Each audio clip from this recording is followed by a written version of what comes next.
it's Riley here. So it is 14 days or 2 weeks post-op phalloplasty. So I wanted to do a little bit of a update for y'all. So today I actually had an appointment with a urologist here in Edmonton, Kathy Flood.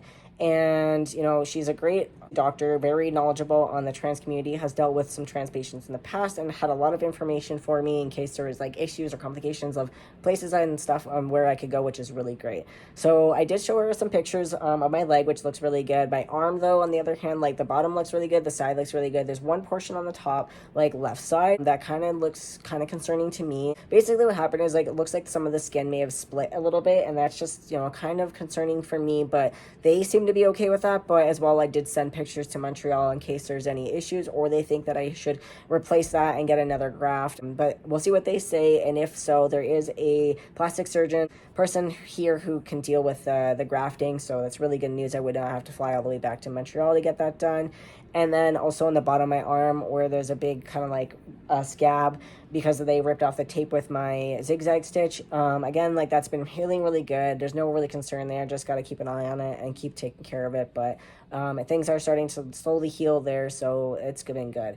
And then lastly, like obviously, you know, within today, wanted to look at everything down there. And, you know, the biggest concern is just the darkness on my phallus, is that where it attaches to some of the lighter skin, there is some of the stitching. So it connects basically right where some of the dark scab skin and then the light skin meet. And I don't know if they still would like to take out the black stitches or not, because I don't know if that means it's not fully healed until it's all more like a little bit lighter.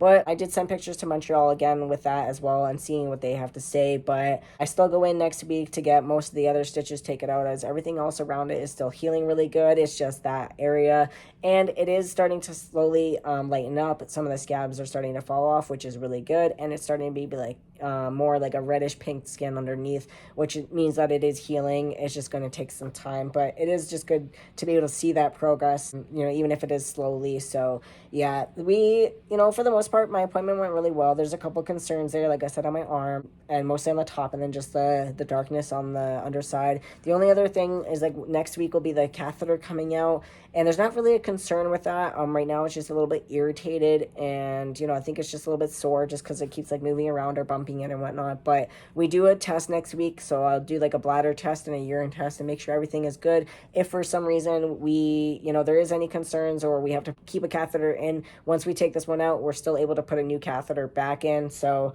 and I did not know that. I did not realize we can take one out and put one back in. But good news is if there's any complications or issues or concerns at all, we're able to still go back to a catheter until things are healed a little bit more. But really, there's no concern for me right now. Everything is looking good. It's just more so like the irritation around like the urethra area. But yeah, I think that's all I really have on this update today. If there's any comments, questions, or topics you would like me to talk about, always feel free to put them in the comments below. And again, lastly, if you would like to support me throughout this journey, you can do so by clicking the link in my bio, which will bring you to my Amazon wish list and or a tip option that you can send to me directly. But yeah, anyways, hope you enjoy the video. Bye for now.